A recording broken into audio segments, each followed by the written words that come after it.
고백해 여호와 이래 주가 일하시네 주가 일하시네 주께 아끼지 않는 자에게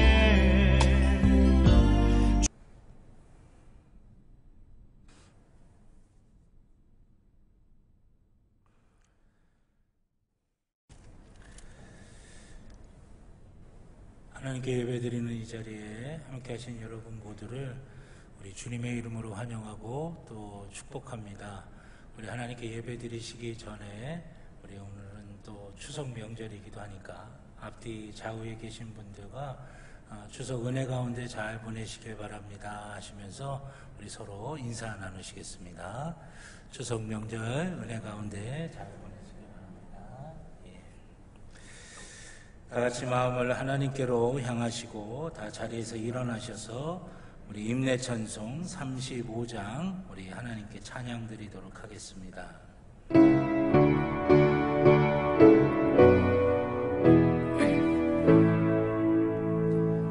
큰 영화로우신 주 이곳에 오셔서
여호와는 위대하시니 우리 하나님의 성 거룩한 산에서 극진히 찬양 받으시리로다.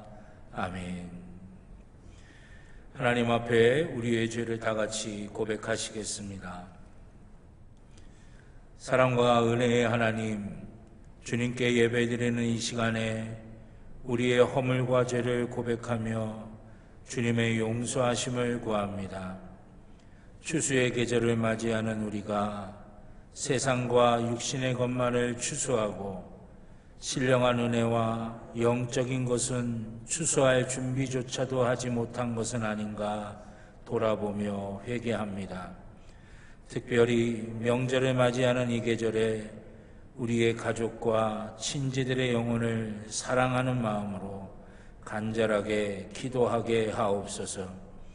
하나님께 풍성하고 온전한 감사를 드릴 수 있도록 준비하게 하시고 아름답고 복된 열매를 거둘 수 있도록 헌신과 겸손한 믿음을 준비하게 하옵소서.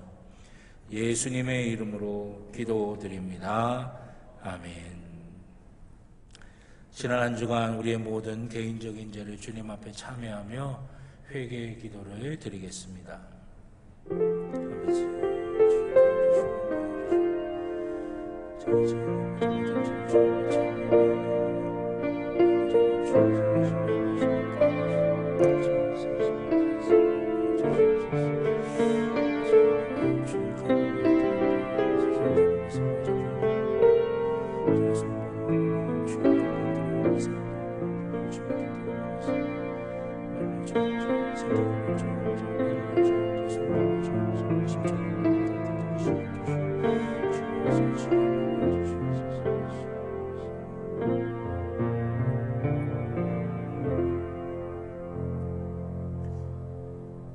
우리를 용서하시는 하나님의 말씀을 들으시기 바랍니다. 내 악이 제하여 졌고 내 죄가 사하여 졌느니라. 아멘. 교독문 26번 시편 50편의 말씀을 교독하시겠습니다. 교독문 26번 시편 50편의 말씀을 교독하시겠습니다. 내 백성아 들을지어다. 내가 말하리라. 이스라엘아 내가 내게 증언하리라.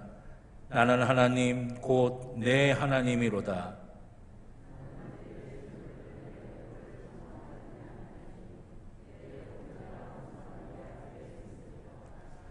내가 내 집에서 수소나 내 우리에서 순염소를 가져가지 아니하리니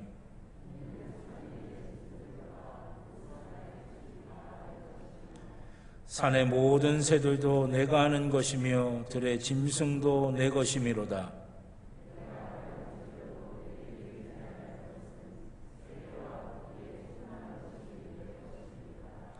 내가 수소의 고기를 먹으며 염소의 피를 마시겠느냐?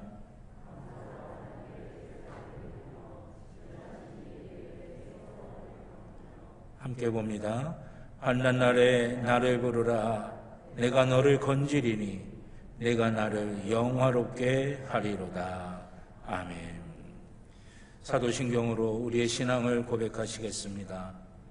나는 전능하신 아버지 하나님 천지의 창조주를 믿습니다. 나는 그의 유일하신 아들 우리 주 예수 그리스도를 믿습니다. 그는 성령으로 잉태되어 동정녀 마리아에게서 나시고 본디오 빌라도에게 고난을 받아 십자가에 못 박혀 죽으시고 장사된 지 사흘 만에 죽은 자 가운데서 다시 살아나셨으며 하늘에 오르시어 전능하신 아버지 하나님 우편에 앉아 계시다가 거기로부터 살아있는 자와 죽은 자를 심판하러 오십니다. 나는 성령을 믿으며 거룩한 공교회와 성도의 교제와 죄를 용서받는 것과 몸의 부활과 영생을 믿습니다. 아멘. 만국의 근원 하나님 온 백성 찬송 드리고 저 천사여 찬송하세 찬송 성부 성자 성령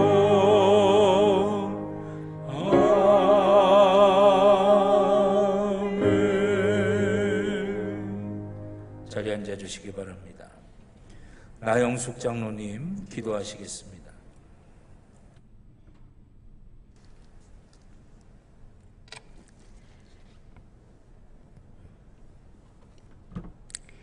살아계셔서 우리의 삶을 주관하시는 참으로 좋으신 아버지 하나님, 은혜와 사랑에 감사를 드립니다. 늘 부족한 모습밖에 들을 게 없는데 변함없이 끝없는 사랑으로 품어주시고 지켜 보호 인도하셔서 이 시간 주님께 나와 예배드리게 하시니 감사를 드립니다. 은혜의 하나님, 지난 한 주간 우리의 모습을 돌아볼 때 옳고 그름에 치우쳐 주님의 뜻을 생각하지 못했고 내 믿음의 잣대로 상대방을 판단하는 오만에 젖었었고 구원의 감격을 잃어버리고 세상의 탐욕과 자랑에 취해 있었던 우리의 모든 모습을 용서해 주시옵소서. 오직 겸손과 온유로 주님의 마음을 품고 살아갈 수 있도록 도와주시옵소서. 사랑의 하나님, 광야 같은 이 세상 은혜 아니면 살아갈 수 없음을 고백합니다. 말씀을 들을 때마다 집중하여 주님의 뜻을 깨달아 알게 하시고 순종할 수 있는 능력과 하나님의 지혜로 충만하여 우리의 모든 삶 속에서 무슨 일을 하든지 무슨 일을 만나든지 말씀이 우리의 지표가 되므로 그곳에 하나님의 영광을 나타내는 그런 삶이 되게 도와주시옵소서. 은혜의 하나님, 27일부터 특별 새벽 기도가 시작됩니다. 새벽에 깨우시고 이끌어 주셔서 함께 기도함으로 보화를 캐내어 누리는 삶을 사는 우리 제일교회 성도님들이 다 될 수 있게 인도하옵소서. 주님, 추석을 맞아 대이동이 시작됐는데 오고 가는 모든 발걸음들을 지켜주시옵소서. 만나는 모든 이들에게 주의 사랑으로 섬겨 그들을 흡족해 하고 그 사랑이 주님으로부터 왔음을 알게 하므로 믿지 않는 이들도 구원으로 이끄는 축복의 통로가 되는 귀하고 복된 명절이 되게 하옵소서. 좋으신 하나님, 우리 담임 목사님, 우리 모든 성도님들의 기도 제목을 붙잡고 무릎으로 중보하실 때마다 응답의 역사가 나타나게 하시니 너무나 감사를 드립니다. 영육의 간건함을 더하여 주옵소서. 이 시간 말씀을 선포하십니다. 그 말씀이 우리 각자에게 주시는 하나님의 음성이 되어 은혜 받게 하시고 치유받게 하시고 회복되게 하시어서 하나님의 뜻대로 주님 말씀대로 살겠노라 결단할 때에 능히 세상을 이길 힘으로 충만히 무장되어지는 복되고 귀한 시간 되게 인도하여 주시옵소서. 예배를 돕는 수고하고 애쓰는 모든 손길 외에도 주님이 기억하고 계심을 삶 속에서 경험하며 감사하는 은혜가 넘치게 하옵소서. 감사드리며 예수님의 이름으로 기도드립니다. 아멘.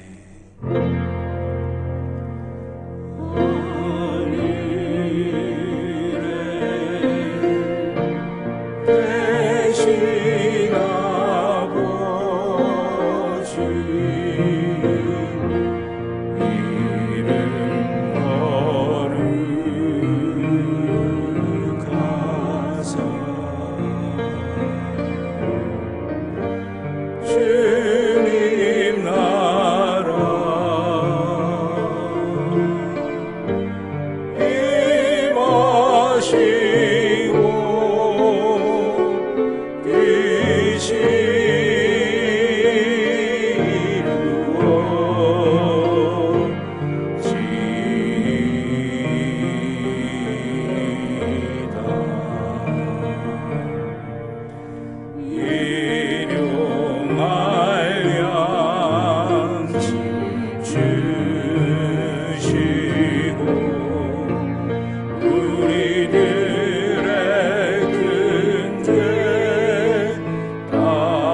하나님의 말씀은 구약성경 이사야서 60장 1절의 말씀입니다.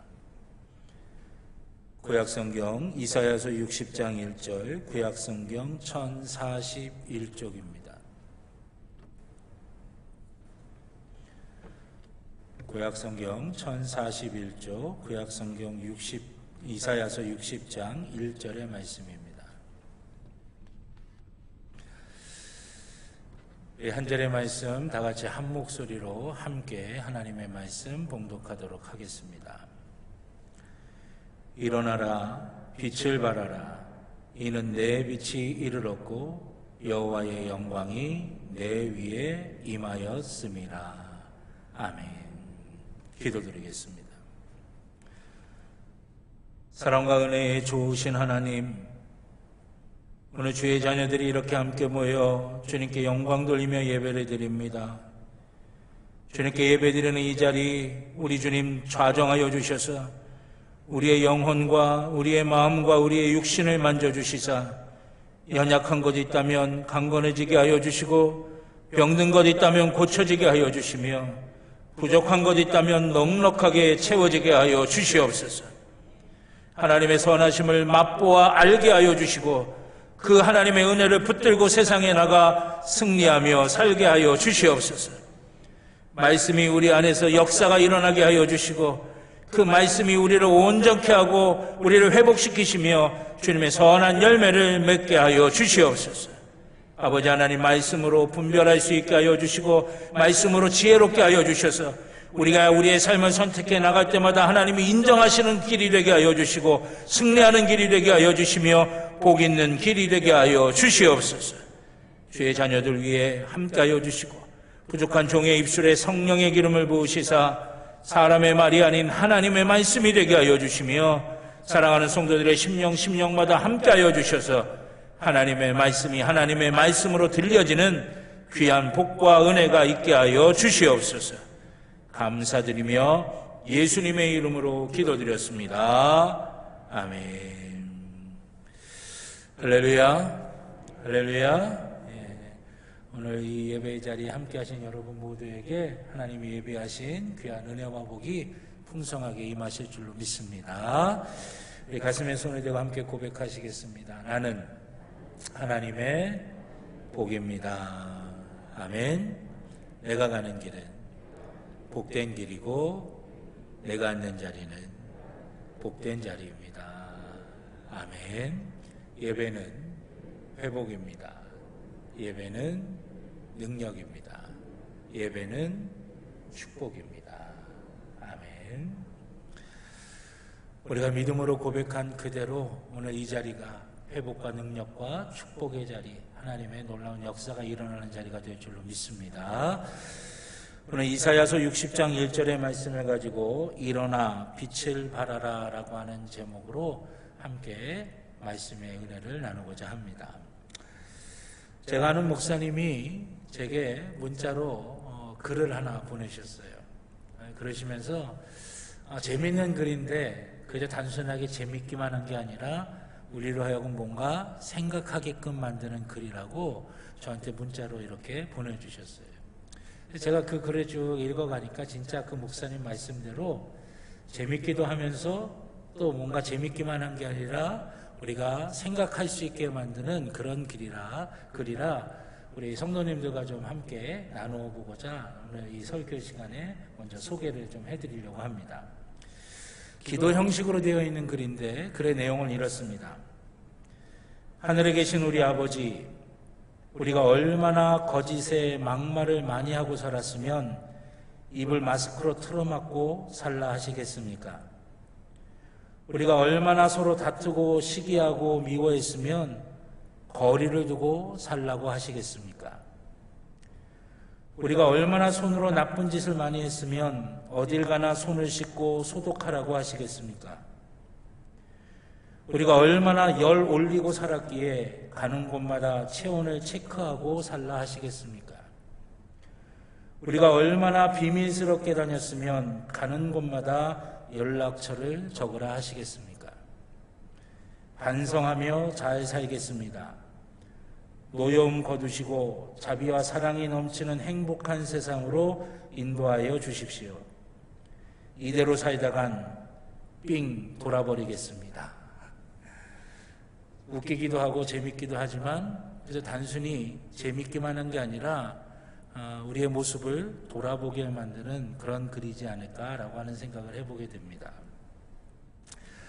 코로나 때문에 많은 분들이 또 많은 어려움을 겪고 힘들어하고 계십니다. 위기라고들 많이 이야기하죠. 근데 저는 이 위기를 이렇게 생각을 합니다. 위기라고 하는 것은 위험도 있지만 기회도 있는 게 바로 위기라고 하는 것입니다. 어려운 순간에 우리가 정신 차리지 못하고 그저 예전 모습 그대로 그냥 그렇게 우리가 살아간다면 그것은 분명히 위험일 것입니다. 그러나 그 어려운 순간에 우리가 정신을 차리고 변해야 될 것들이 변하고 온전해져야 될 것들이 온전해진다고 한다면 그것은 우리에게 기회가 될 수 있다라고 하는 것이죠.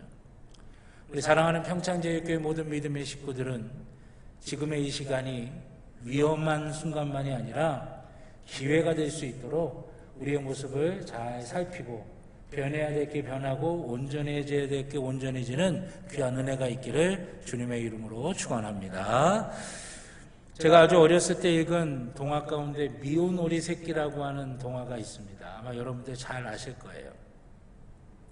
사실은 백조알인데 어떻게 잘못되어서 떼굴떼굴 굴러서 오리알 틈바구니에 들어가게 됩니다.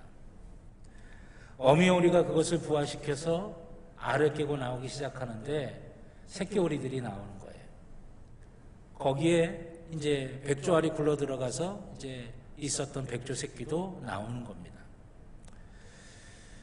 그렇게 오리 새끼들과 함께 길리움을 받게 되는데 그런데 오리들과는 모양새도 다르고 성격 자체도 많이 다르다 보니까 새끼 오리들한테 왕따를 당하게 되는 거예요. 구박을 받고 조롱당하고 손가락질하고 놀림을 받습니다. 그러다 보니까 이 미운 오리 새끼가 돼버리고 만 거죠. 그래서 이 미운 오리 새끼가 너무나 속이 상해요. 나는 왜 다른 오리들하고 다른 모양일까? 저 오리들은 저렇게 수영도 잘하고 그러는데 나는 왜 저 오리들만큼 그렇게 못하는 걸까? 저 오리들처럼 꽥꽥 소리를 내야 되는데 나는 왜 다른 소리를 낼까? 절망하고 좌절하는 거예요. 자기 안에 그 오리보다도 몇 갑절 예쁜 백조의 모습이 있다라고 하는 것을 모르니까 그 오리하고 지금 내가 다루는 것 때문에 좌절하는 거예요. 실망하는 거예요. 절망하는 겁니다. 그런데 이렇게 고통스러운 시간이 지나가고 나서 이제 자라나게 됩니다. 이 자라나게 되면서 짧았던 다리가 점점 튼튼하고 길쭉해지면서 멋있어지게 됩니다.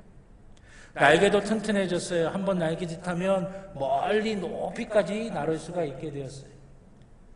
부리도 아주 멋지게 길쭉하게 생겨나와서 멋들어진 모습이 됩니다. 날개를 활짝 펴고 하늘을 날아오르면 오리들이 갈 수 없는 지경까지도 훌쩍 뛰어오를 수가 있게 되는 거예요. 예전에는 자기 안에 그 백조의 모습이 있다고는 전혀 생각할 수 없었기 때문에 좌절하고 절망하고 실망했지만 이제는 자기의 본연의 모습이 잘 회복되어지고 나니까 하늘을 나르는 더 높이 나르는 존재로 탈바꿈되어지게 되었다라고 하는 것입니다. 예전에 텔레비전 프로그램을 보니까 이 나비에 대한 특집 이제 다큐멘터리였는데요. 이 나비가 번데기에서 애벌레가 되고 그리고 나비가 되는 그런 과정들을 세세하게 이렇게 찍은 내용이었어요. 그럼 우리 잘 알잖아요. 번데기 얼마나 모양이 좀 그래요. 이 애벌레도 징그러운 모양이잖아요. 거기서 그렇게 화려하고 아름다운 문양을 가진 나비가 나올지를 누구도 생각할 수가 없는 거죠. 그런데 그 번데기의 과정을 지나고 애벌레의 과정을 지나니까 아름다운 날개의 모양을 가진 나비가 탄생하게 되더라고 하는 거죠. 근데 만약에 그 애벌레가 여기 이 번데기에서 내가 나가는 게 너무나 힘들어. 아이고 이거 그냥 내비두고 나 여기 있을래? 라고 하던가 아니면 내 모양이 이렇게 쭈글쭈글하고 지저분하고 추한데 내가 어떻게 뭐 나비가 될 수 있겠어? 나 안 할래? 관둘래? 라고 한다면 아름다운 문양을 가진 그런 나비의 모습을 우리는 만나볼 수가 없게 될 수도 있다라고 하는 것이에요.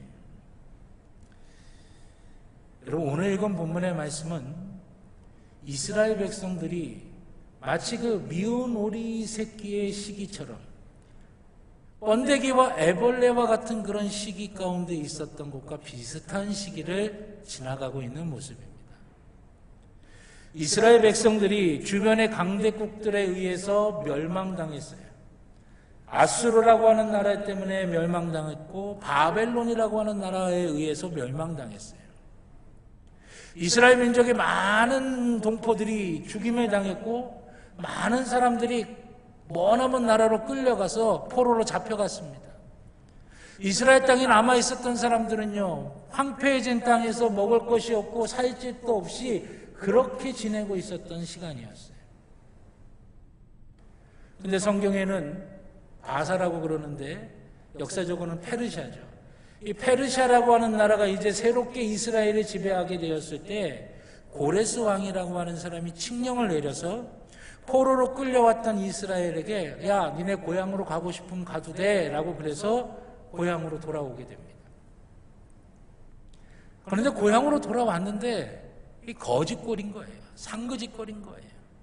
먹을 것도 없고 잘 것도 없고 이방의 나라들은 기회만 되면 와갖고 이스라엘 민족 그나마 남은 것들 약탈해 가기도 하고 주변의 나라들이 손가락질하고 야, 니들이 턱한 백성이냐, 하나님이 어디 있느냐, 하나님이 살았냐, 죽었냐, 니들 꼴을 봐라, 니들 모양을 봐라, 손가락질하며 조롱하는 거예요.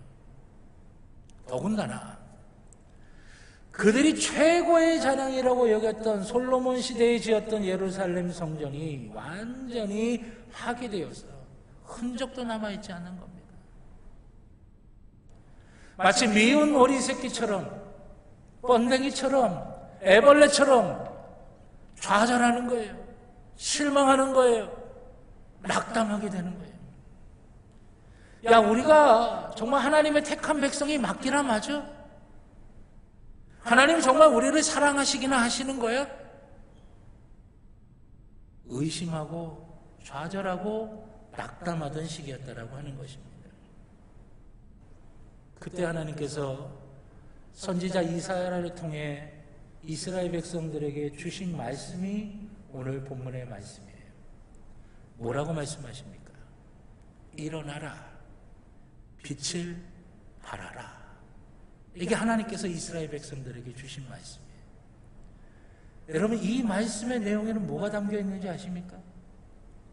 지금 네 눈에 보이는 네 겉모습 때문에 좌절하니? 그것 때문에 실망하고 있니? 그것 때문에 포기하고 싶고 절망하니? 네 안에 너의 본질이 담겨져 있다는 걸 알아야 돼. 마치 미운 오리 새끼가 내가 백조라고 하는 그 본질을 잃어버려서 좌절하고 실망하고 낙담했지만 결국 그것은 감출 수 없이 드러나는 것이기에 결국 백조로서 온전한 모습을 가지고 있듯이 나비의 번데기와 애벌레가 추하고 쭈글쭈글한 모습이지만 그 안에 나비의 그 핵심이 담겨져 있기에 결국 화려한 날개를 가진 나비, 아름다운 나비로 탄생할 수 있듯이 지금 네가 식민지가 되어서 포로가 되어서 모든 거 다 빼앗기고 척박한 땅에 힘들고 어렵게 예루살렘 성전마저도 다 피폐해진 그 상황에 있지만 네 안에는 하나님의 약속이 있어. 네 안에는 하나님의 형상이 담겨져 있고 네 안에는 하나님의 은혜와 사랑이 담겨져 있는 거야. 그러니 일어나 빛을 발하라 라고 이스라엘 백성들에게 하나님께서 말씀하고 계신 것이에요. 그런데 여러분, 하나님께서 그 이스라엘 백성에게만 일어나 빛을 발하라고 말씀하시는 겁니까? 이스라엘 백성만이 하나님의 자녀입니까? 아니에요. 예수 그리스도를 통해 구원받은 우리들, 하나님이 나의 하나님이요 예수 그리스도가 나의 구원자라고 고백하는 우리 모두에게 하나님은 동일하게 말씀하고 계신 것이에요.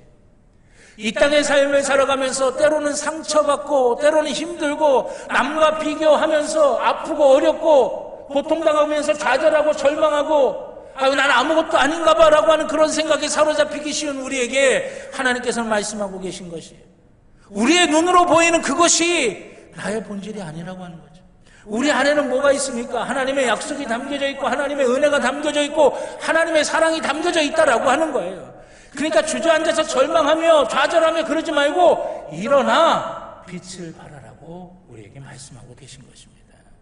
사랑하신 여러분, 일어나 빛을 발할 수 있는 우리 모두가 되기를 주님의 이름으로 간절히 축원합니다. 이것이 우리의 모습이 되어야 돼요. 그런데 안타깝게도 광야 같은 이 땅의 삶을 살아가다 보니까 우리가 그걸 자꾸만 잊어버리게 되는 거예요. 세상이 던져놓는 것들 때문에 비교하며 좌절하고 절망하고 내 안에 일어나는 감정 때문에 어쩔 수 없이 고통당하고 힘들어하고 있는 게 우리들의 모습이 되어버리고 있다라고 하는 것이죠. 예전에 텔레비전 시사 프로그램에서 특집으로 이렇게 취재한 내용이 나왔는데 그 중에 이런 내용이 나왔어요. 서울에 있는 청소년들을 상대로 이제 취재를 하는데 이제 달동네라고 그러죠. 아주 어려운 지역에 있는 청소년들을 그 아이들을 가서 이제 인터뷰를 하는 겁니다. 그런데 그 아이들이 이렇게 이야기해요. 우리 할아버지도 가난했었고 우리 아버지도 가난했고 나도 지금 가난해요. 뭐가 달라질 수 있겠어요?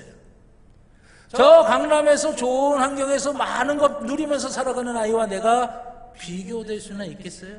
그냥 나는 그냥 오늘 하루하루 대충 내가 원하는 대로 이렇게 살다가 말 거예요. 제가 그 얘기를 듣고 얼마나 가슴이 아팠는지 몰라요.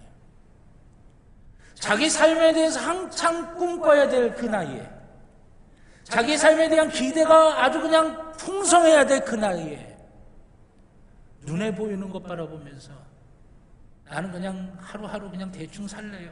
이렇게 이야기하는 그 아이들의 모습을 보니까 너무너무 가슴이 아픈 거예요.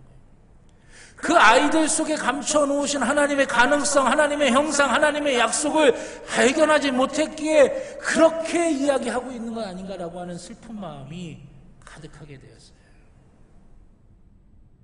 여러분, 우리도 그러지 않습니까? 뭔가 일이 잘 풀리는 사람 바라보면 그 사람과 비교하면서 우리 스스로 움츠러들기도 하고, 나보다 조금이라도 잘난 것이 있고 나보다 조금이라도 괜찮은 거 있는 사람 보면서 속상해하고 가슴 아파하며 좌절하고 절망하고 있어요. 때로는 내 건강 때문에, 나의 경제적인 상황 때문에, 내 가족들 때문에, 내 일터 때문에 우리가 움츠러들고 좌절하면서 난 아무것도 할 수 없을 것 같아 라고 스스로 절망하면서 자꾸만 밑으로 빠져들게 되고 있다라고 하는 것이에요. 그런 우리에게 하나님은 말씀하시는 거예요. 이사야를 통해 이스라엘 백성에게만 말씀하시는 것이 아니라 지금 그 광야 같은 시대 한가운데를 지나가고 있는 우리에게도 하나님은 동일하게 말씀하시는 거예요. 일어나라, 빛을 발하라고 말씀하시는 거예요. 그 내용의 핵심이 무엇입니까? 우리 안에 하나님의 언약이 담겨져 있고 우리 안에 하나님의 형상이 담겨져 있고 우리 안에 하나님의 은혜와 사랑이 담겨져 있기에 우리는 주저앉아서 절망하고 좌절하고 그렇게 우리의 인생을 허비하며 갉아먹는 존재가 아니라 일어나서 빛을 발하는 존재라고 하는 것입니다. 그러면 일어나 빛을 발하는 존재가 되려면 어떻게 해야 될까요? 첫째가 일어나야 한다라고 하는 것입니다. 오늘 본문의 말씀에 보면 일어나라 라고 말씀하고 있어요. 일어나야 된다라고 하는 것이에요. 그러면 일어난다라고 하는 것이 의미가 무엇이겠습니까? 우리들의 주변을 둘러싸면서 자꾸만 우리로 하여금 우리 스스로를 보잘것없이 여기게 만드는 것들, 자꾸만 우리로 하여금 절망하고 좌절하게 만드는 것들, 남과 비교하면서 내 스스로를 아무것도 아닌 것처럼 보게 만드는, 그래서 우리를 자꾸만 올가매고 우리로 하여금 자꾸만 주저앉게 만들고 그러한 모든 것들을 떨치고 일어나야 된다라고 하는 것입니다. 여러분, 우리는 거기에 머물러 있는 존재가 아니라고 하는 거 기억하셔야 돼요. 우리는 거기에 붙들려 있는 존재가 아니라고 하는 것입니다. 그것이 우리를 올가매고 우리를 포로되게 만드는 것 내비로서는 안 돼요. 떨치고 일어나야 된다라고 하는 것입니다. 그러면 그 떨치고 일어날 수 있는 힘이 어디에서 옵니까? 내 안에서 오는 걸까요? 우리가 떨치고 일어날 수 있는 힘, 내 힘으로 가능한 걸까요? 우리가 하나님의 비전을 찾고 그 하나님의 비전을 이루면서 살아가는 일, 내 힘으로 되는 걸까요? 아니에요. 내 힘으로 하려고 하다 보니까 자꾸만 실패하는 거예요. 내 힘으로 하려고 하다 보니까 자꾸만 못하는 거예요. 그러다 보니 자꾸만 그 실패가, 그 못하는 것들이 반복되다 보니까 우리 스스로에게 생각하는 거예요. 아, 나는 안 되나 보다. 그렇게 생각해요. 내 힘으로 하는 게 아니라니까요. 그럼 뭘로 하는 겁니까? 하나님의 은혜를 우리가 온전하게 경험해서 우리가 온전한 하나님의 사람이 되어서 하나님이 우리를 붙드셔서 우리를 일으켜 세워주셔야 된다고 하는 것이에요. 여러분, 우리가 우리의 두 발로 일어난다는 게 아닙니다. 우리의 힘으로 일어난다는 게 아니에요. 우리가 하나님의 은혜를 체험하고 그 은혜 가운데 풍성하게 젖어들면서 우리가 온전한 하나님의 사람이 되었을 때에 하나님이 우리를 일으켜 세워주신다고 하는 것이에요. 우리 교회 표 첫 번째가 뭡니까? 하나님의 사람들을 세우고 해요. 우리가 하나님의 사람으로 제대로 세워지고 우리를 통해서 이 주변에 이 지역에 죽어가는 모든 사람들이 하나님의 사람들로서 온전하게 세워져야 된다고 하는 것이죠. 그러면 우리가 어떻게 하나님의 사람으로 온전하게 세워질 수 있을까요? 우리가 어떻게 하나님의 은혜로 충만해서 하나님의 사람답게 온전하게 설 수가 있겠습니까? 하나님께서는 우리가 그렇게 할 수 있도록 은혜의 수단, 은총의 수단을 우리에게 주셨어요. 이 존 웨슬리 목사님의 말씀이거든요. 은혜의 수단, 은총의 수단을 우리에게 주셨다. 그게 뭐냐? 예배, 말씀, 기도, 성례, 순종을 통한 헌신이에요. 이것을 우리가 계속해서 매일같이 반복하는 겁니다.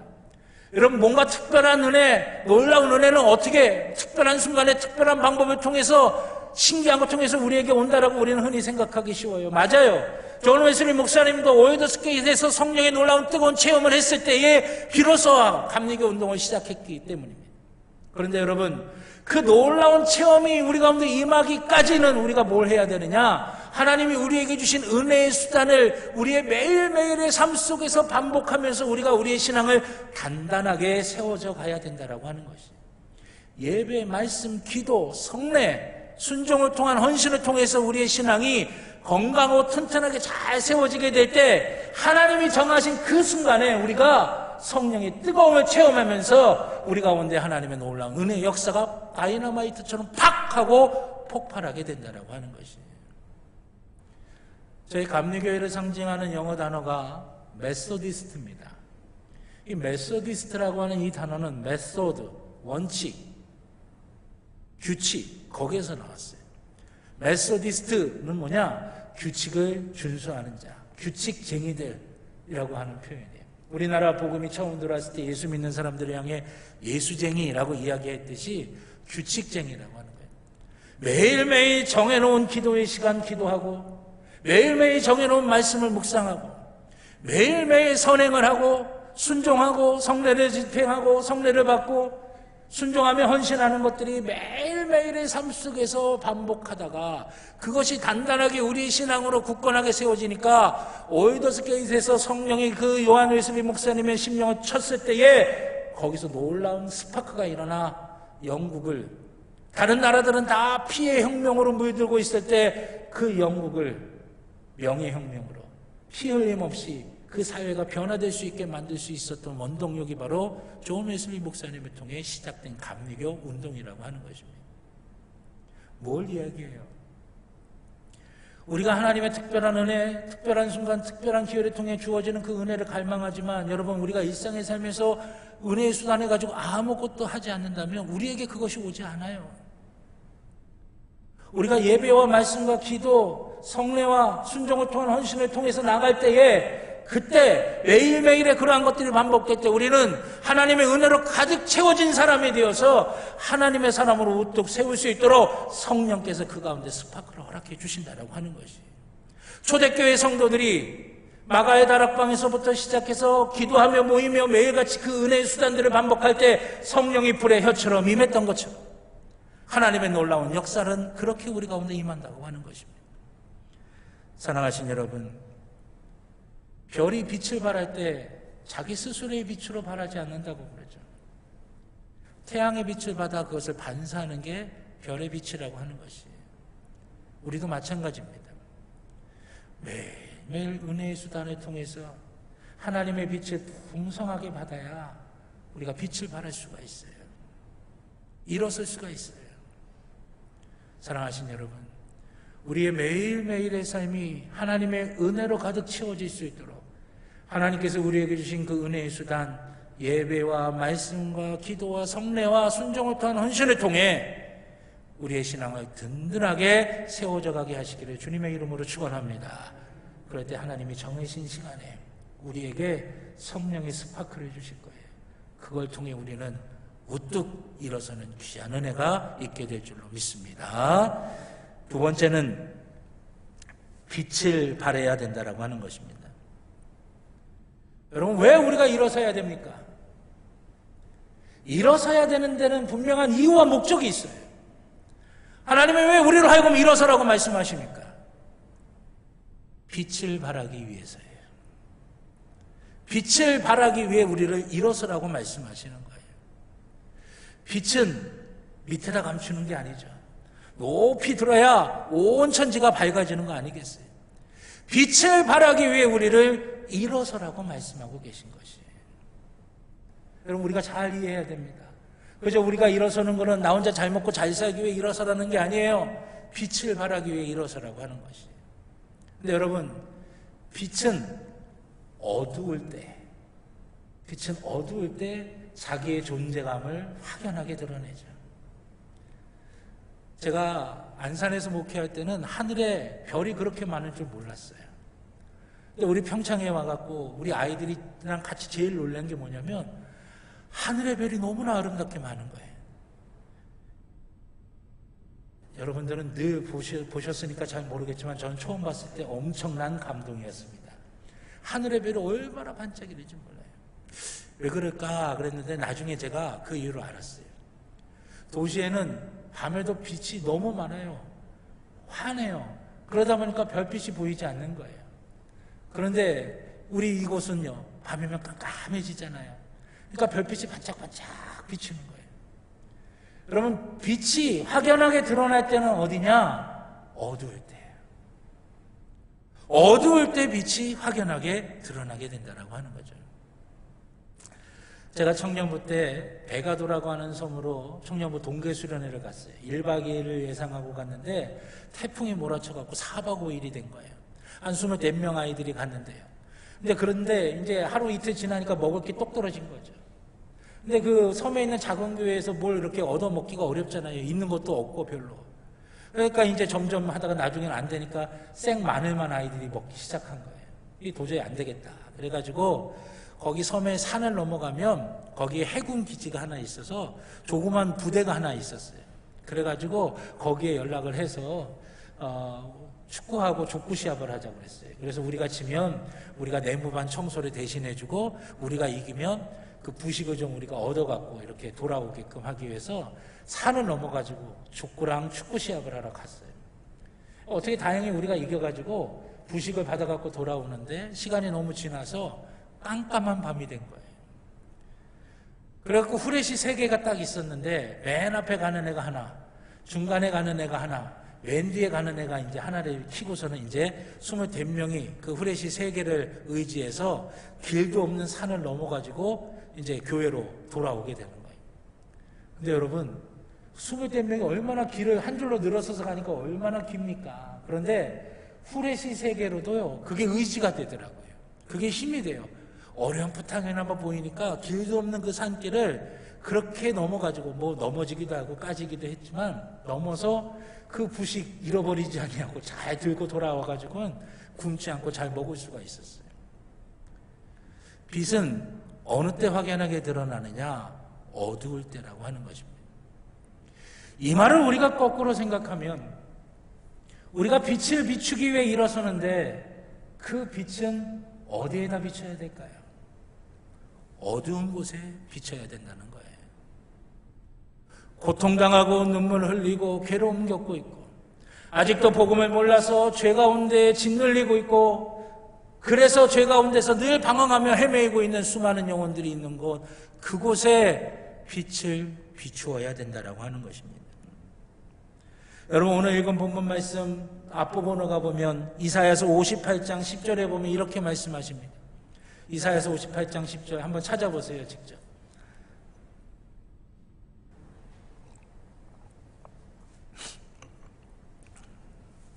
이사야서 58장 10절 제가 읽겠습니다. 눈으로 쫓아오세요. 줄인 자에게 내 심정이 동하며 괴로워하는 자의 심정을 만족하게 하면, 여러분 이 말씀이 뭐예요? 어두운 곳에 우리의 빛을 비추면 내 빛이 흑암 중에서 떠올라 내 어둠이 낮과 같이 될 것이며, 우리 가운데 있는 어둠도 우리가 어두운 곳에 빛을 비출 때 사라지게 된다라고 하는 거예요.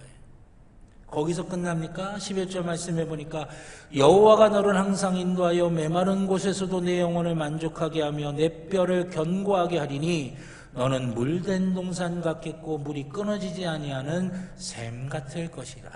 아멘. 제가 말씀을 준비하면서 이 말씀을 보면서 우리가 받을 수 있는 가장 큰 축복 가운데 하나 아니겠어요? 물된 동산처럼 모든 것이 풍성해지고 물이 끊어지지 않은 샘같이 늘 넘치는 은혜가 우리 가운데 임하게 된다라고 하는 것이. 어느 때 눈물 흘리고 고통당하고 아파하고 죄의 사단의 종로를 타며 고민하고 갈등하고 힘들어하는 그곳에 우리가 받은 그 은혜의 빛을 비추기 시작할 때, 우리가 받은 그 사랑의 빛을 비추기 시작할 때, 복음의 진리의 빛을 비추기 시작할 때 우리 안에 있었던 어둠조차도 사라지게 되고 그 어둠 가운데 짓눌리고 종로를 타고 있었던 그 영혼들도 건짐받게 된다라고 하는 것입니다. 마태복음 5장 14절에 보면 이 세상에 주님이 빛으로 오셨다고 말씀하셨어요. 이 세상에 빛으로 오신 그 주님께서 우리에게 말씀하십니다. 너희도 세상의 빛이라고 하는 것이. 내가 세상에 빛을 주기 위하여 이 땅에 왔으니 내 자녀된, 내 제자된 너희도 세상의 빛이다 라고 말씀하고 있는 것이에요. 그런데 그 빛이 뭐냐? 마태복음 5장 16절에 보니까 너희의 착한 행실이라고 하는 거예요. 여러분, 근데 여기서 이 착한 행실은 그저 도덕적인 윤리적인 행실이 아니에요. 너희의 착한 행실이라고 하는 것은 뭐냐면 본보기가 되는 행실이라고 하는 거죠. 빛이 되는 거라고 하는 것이에요. 갈 길을 몰라 어디로 갈지 모르고 방황하는 우리 이 세상 사람들에게 여기가 길이야, 여기가 생명이야, 여기가 살 수 있는 길이야, 그걸 비칠 수 있는 거. 마치 등대의 빛처럼 그 어둡고 깜깜한 그 바다 한가운데서 이 배들이 어디로 가야 할지를 비춰주는 그 등대의 불빛처럼 너희의 착한 행실, 너희의 그 빛이 수많은 영혼들을 살리게 된다라고 하는 것이에요. 사랑하신 여러분, 우리들이 밝힐 빛이 이것입니다. 어둠 가운데 고통당하고 죄와 사단의 짓눌림 가운데 방황하고 헤매이는 영혼들에게 여기가 살 길이라고, 여기에 하나님의 은혜가 있고 여기에 하나님의 역사가 있다고, 그걸 비춰줄 수 있는 빛이 우리 가운데 있어야 된다라고 하는 것이에요. 여러분, 왜 우리가 성공해야 돼요? 왜 우리가 맡겨진 일들을 성공적으로 해야 됩니까? 왜 우리에게 능력이 있어야 되고 왜 우리가 세상에서 많은 영향력을 끼쳐야 돼요? 내가 잘 살고 내가 난 것처럼 보이고 내가 잘난 것처럼 보이려고, 내가 많은 것들을 누리려고 그럽니까? 그게 아니에요. 우리가 이 세상에 빛을 비칠 때 조금 더 효과적으로, 조금 더 많은 영향력을 끼치고 조금 더 능력 있게 그 빛을 밝히기 위해서 우리가 하는 일에 성공적이어야 되고, 또 우리가 높은 위치가 필요하면 높은 위치에 올라갈 수 있어야 되고, 우리가 능력이 필요하면 능력이 있어야 되기에 우리가 그러한 모습들을 가지는 거예요. 세상 사람들처럼 나 혼자 잘 살고 나 혼자 잘 먹고 잘 살기 위해서가 아니라 그 빛을 비추기 위해 우리에게 그런 것들이 필요하다고 하는 걸 깨달아야 되는 것이에요. 교회는 그런 곳입니다. 교회에서는 우리가 은혜 받고 믿음으로 말씀으로 훈련되어서 받은 그 은혜와 받은 그 능력을 가지고 세상에 나가서 빛이 되게끔 하는 것, 이게 바로 교회여야 된다라고 하는 것이에요. 우리의 삶의 자리에서 다른 사람 보고 그러라고 할 필요 없어요. 나 하나부터 시작하면 되는 겁니다. 나 하나부터 빛이 되면 그 빛이 들불처럼 번져가며 수많은 영혼들이 같이 빛을 비출 수가 있게 된다라고 하는 거예요. 우리가 오병이어의 역사 잘 알죠. 그 오병이어의 역사 가운데 이렇게 말씀하십니다. 주님께서 수많은 사람들이 주님의 말씀을 듣기 위해서 들로 모였어요. 먹을 것도 없고 먹을 데도 없어요. 근데 몇 끼가 지나도록 그들이 주의 말씀을 듣냐고 듣지 못합니다. 그러니까 제자들이 와서 주님께 얘기해요. 주님, 이 사람들이 지금 며칠째 주님 쫓아다니는데 한 끼도 못 먹었어요. 뭔가를 먹여야 되는데 여기 먹을 수도 없고 우리가 먹일 수 있는 돈도 없어요. 집으로 돌아갔다 다시 오라고 그러세요. 그러니까 주님이 뭐라고 말씀하세요? 너희에게 있는 게 뭐냐라고 찾으시는 거예요. 너희에게 있는 게 뭐냐? 그랬더니 제자들이 군중 속에 들어가서 보리떡 5개, 물고기 2마리 가져옵니다. 여기 이거밖에 없는데 이게 도대체 무슨 소용이 있겠어요? 근데 주님이 그거 붙들고 기도하시니까 5,000명이 넘는 사람들이 먹고도 12광주리가 남게 되었어요. 여러분, 하나님의 능력을 경험하기를 원하십니까? 하나님의 기적이 내 삶 속에 일어나기를 원하십니까? 그렇다면 우리가 빛이 되기 위해서 남들 보고 뭐라 할 것 없어요. 내가 먼저 한 발짝 나가기 시작하면 하나님의 능력과 하나님의 기적의 역사가 우리와 함께하는 줄로 믿습니다. 그것이 믿음의 사람들이 살아가는 삶의 모습이에요. 오늘 저는 이사야서 60장 1절의 말씀을 통해 일어나 빛을 발하라고 하는 제목으로 말씀을 나눴습니다. 우리들 주변에 있는 사람들 때문에 아니면 다른 사람들과 비교하는 내 외형적인 모습 때문에 움츠려들고 좌절하면서 정작 내 안에 진짜 배기를 보지 못하는 그런 어리석음을 우리가 갖지 않기를 원합니다. 하나님, 우리 가운데 하나님의 형상을 심어 놓으셨고 우리 가운데 하나님의 약속을 주셨습니다. 우리 가운데 하나님의 은혜와 사랑을 베풀어 주셨어요. 여러분, 하나님께서 나를 구원하시기 위해 당신이 십자가에 달려 죽으시기까지 그렇게 우리를 사랑하셨다라고 하는 것이에요.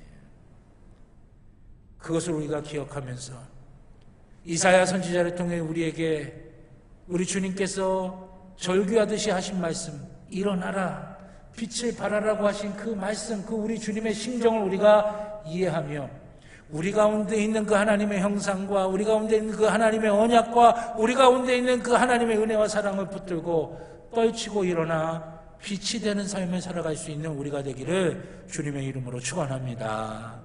우리가 명절을 맞이해 친척들도 만나실 거예요. 가족들도 만나실 거예요. 거기서부터입니다. 우리가 먼저 빛이 되십시오. 그러면 하나님의 역사가, 하나님의 기적이 우리 가운데 임하기 시작할 것입니다. 그렇게 일어나 빛을 발하는 삶을 사는 것, 이것이 믿음으로 사는 사람들의 모습이고 말씀으로 사는 사람들의 모습이며 하나님의 자녀가 된 사람들의 모습인 줄로 믿습니다. 일어나 빛을 발하는 귀한 역사가 저와 여러분들 가운데 있기를 주님의 이름으로 축원합니다. 기도하겠습니다. 하나님, 일어나 빛을 발하라, 우리에게 말씀하시는 그 하나님의 간절한 음성을 저희가 듣기를 원합니다. 세상이 주는 것들 때문에 아니면 우리 안에 일어나는 부정적인 감정 때문에 좌절하고 낭망하며 아무것도 못한다고 그렇게 하는 우리가 아니라 우리 속에 있는 진짜 모습을 보게 하여 주시옵소서. 하나님의 형상이, 하나님의 약속이, 하나님의 은혜와 사랑이 우리 가운데 담겨져 있음을 깨닫고 그 모든 우리를 억누르고 얽매이고 있는 것들을 떨치고 일어나 빛을 발하는 존재가 되게 하여 주시옵소서. 주님이 함께하여 주시고 붙들어 주시며 은혜로 채워주실 줄로 믿고 감사드리며 예수님의 이름으로 기도드렸습니다. 아멘. 감사합니다. 찬송가 360장 찬양하시면서 드리신 예물 봉헌하시겠습니다. 마지막 절은 다 일어나셔서 함께 찬양하시겠습니다.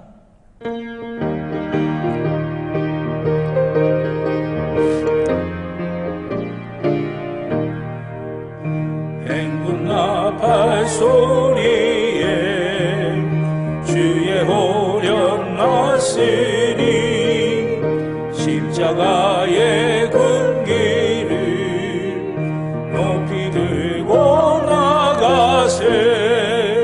선한 싸움 다 싸우고 의의 멸류관 받았으리라. 선한 싸움 다 싸우고 의의 멸류관 예루살렘 성에서 멸류관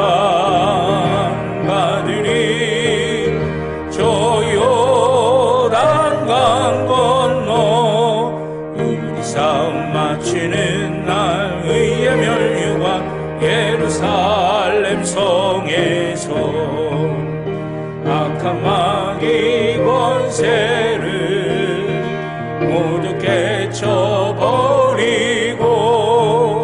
승리하신 주님과 승전가를 부르세. 선 싸움 다 싸우고 의의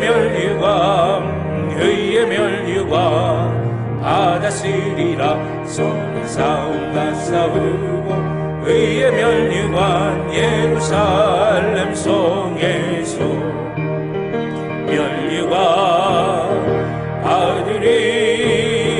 저 요단강 건너 우리 싸움 마치는 날 의의 멸류관 예루살렘 성에서 달려갈 길 다 가고 싸움 모두 마치는 주와 함께 기쁨을 용사들아 누리세. 선한 싸움 다 싸우고 의의 멸류관 받았으리라. 선한 싸움 다 싸우고 의의 멸류관 예루살렘 성에서 멸류관 받으리. 저 요단강 건너 우리 싸움 마치는 날 의의 멸류관 예루살렘 성에서. 아멘. 자리에 앉아주시기 바랍니다. 들으신 예물을 위해 기도드리겠습니다. 사랑과 은혜의 아버지 하나님, 감사합니다. 주님께 예배드리는 이 시간 저희의 마음을 담아 저희의 중심을 담아 주님 앞에 정성껏 구별하여 준비한 예물 드립니다. 우리 하나님 기뻐 받으시는 거룩한 산제물 되는 줄로 믿습니다. 하나님 축복하시는 줄로 믿습니다. 주님의 복이 드린 손길들마다 풍성하게 임하게 하여 주시옵소서. 11조의 예물을 드립니다. 이 땅의 삶을 살아가면서 부족함이 없게 하여 주시고 하나님의 부유하심과 풍성하심을 누리게 하여 주시옵소서. 감사의 예물을 드립니다. 살아가는 모든 순간순간들이 감사로 가득 채워지게 하여 주시옵소서. 건축의 예물을 드립니다. 우리의 삶을 하나님의 손으로 하나하나 든든하게 세워 올라가게 하여 주시옵소서. 장학의 예물을 드립니다. 우리의 자녀들이 하나님이 주시는 형통함의 복을 누리게 하여 주시옵소서. 선교의 예물을 드립니다. 우리의 영혼이 잘 되는 복을 받게 하여 주셔서 범사가 잘 되고 강건하게 하여 주시옵소서. 여러 모양의 예물마다 우리 하나님 축복하여 주시고 하나님의 선한 복이 임하게 하여 주시며 또 예물이 쓰이는 곳을 기억하여 주셔서 눈물이 있는 곳에 위로가 되게 하시고 다툼이 있는 곳에 화해가 되게 하여 주시며 아픔이 있는 곳에 치유가 임하게 하여 주시옵소서. 하나님의 뜻이 이루어지는 하나님 나라 세워가는 데에 귀하게 쓰임받게 하여 주시옵소서. 감사드리며 예수님의 이름으로 기도드렸습니다. 아멘. 감사합니다. 교회 소식 몇 가지 말씀드리겠습니다. 주보 교회 소식란을 참조해 주시기를 바랍니다.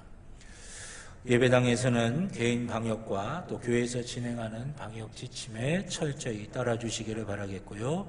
방역 지침에 따른 예배 안내 주보에 나와 있습니다. 확인해 주시길 바라겠습니다. 추석 연휴가 이제 진행이 되고 있습니다. 그래서 오늘 오후 예배와 또 이번 주 수요 예배는 여러분들이 가정에서 가족과 친지들과 함께 드리시기를 바라겠고요. 대신 새벽 예배는 매일 정상적으로 드립니다. 그래서 매일 아침 5시, 오전 5시에 이 자리에서 새벽 예배가 있으니까 새벽 예배 드리실 분들은 매일같이 오시면 되겠습니다.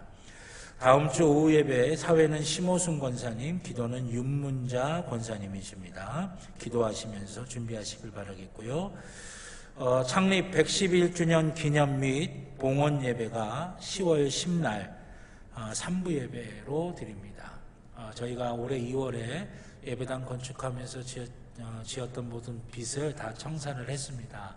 그래서 2월 달부터 봉헌 예배를 준비하는 가운데 이제 하반기쯤이면 이제 코로나가 사라지겠다 생각을 하고 또 10월 10날이 저희 교회 창립일인데 이번 연도에는 그날이 또 주일이기도 해서 10월 10날 주일 오후 예배 때 외부에 있는 모든 분들을 좀 초청을 해서 이제 봉헌 예배를 드리려고 준비를 했는데 코로나가 이제 4차 팬데믹으로 인해서 지금 뭐 2,000명 넘어가고 있고 이제 그런 상황이라 외부의 손님들을 모시는 것도 좀 어렵고 또 부담이 또 그분들이 되실 수 있을 것 같아서 최종적으로 10월 10날 3부 예배 11시 예배 때 우리 성도님들을 중심으로 해서 봉헌 예배를 드리도록 결정을 했습니다.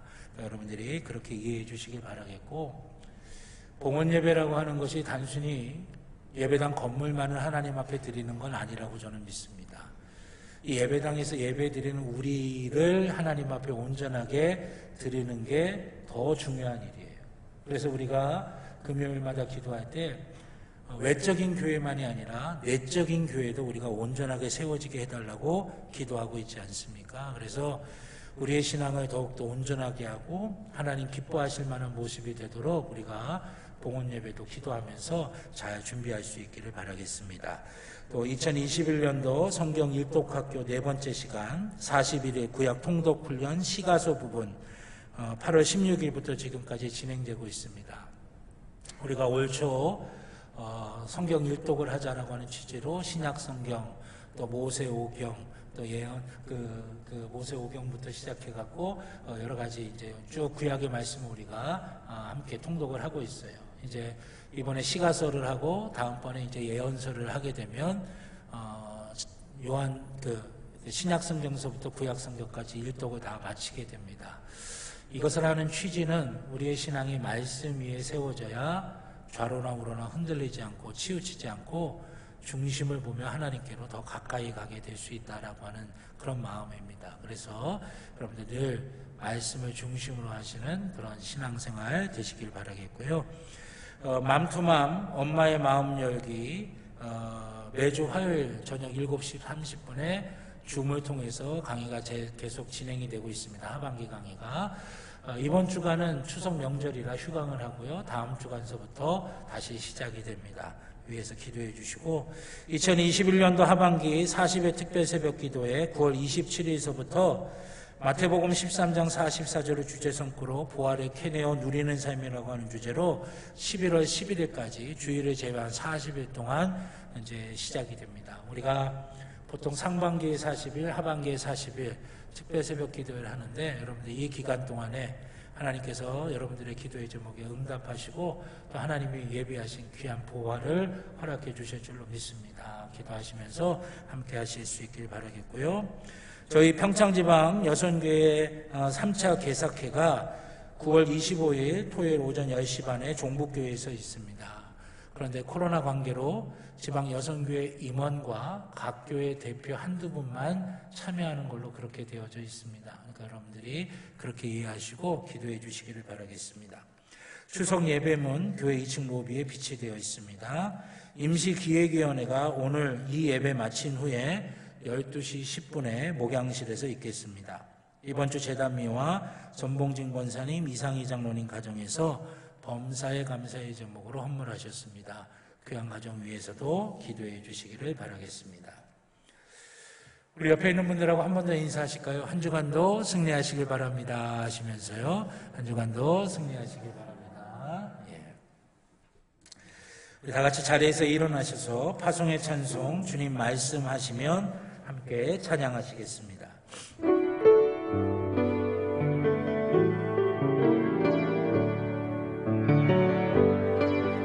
주님 말씀하시며 내가 나아가리다. 주님 뜻이 아니며 내가 멈춰서리다. 나의 가고서는 곳 주님 뜻에 있으니 오 주님 나를 이끄소서.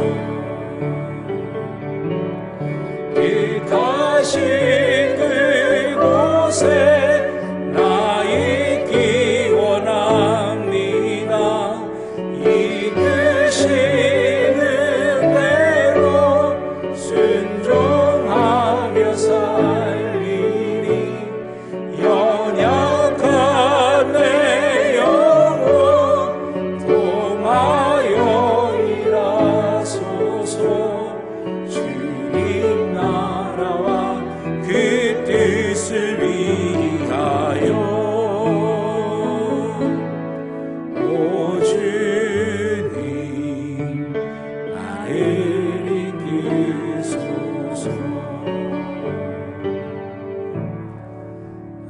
제가 광고 하나를 놓쳤습니다. 우리 하미성 장로님이 그동안 허리랑 갈비뼈 수술 받으시고 병원에 입원하셨다가 이렇게 퇴원하셔서 오늘 예배에 이렇게 건강하신 모습으로 함께 참여할 수 있게 되어서 너무 감사합니다.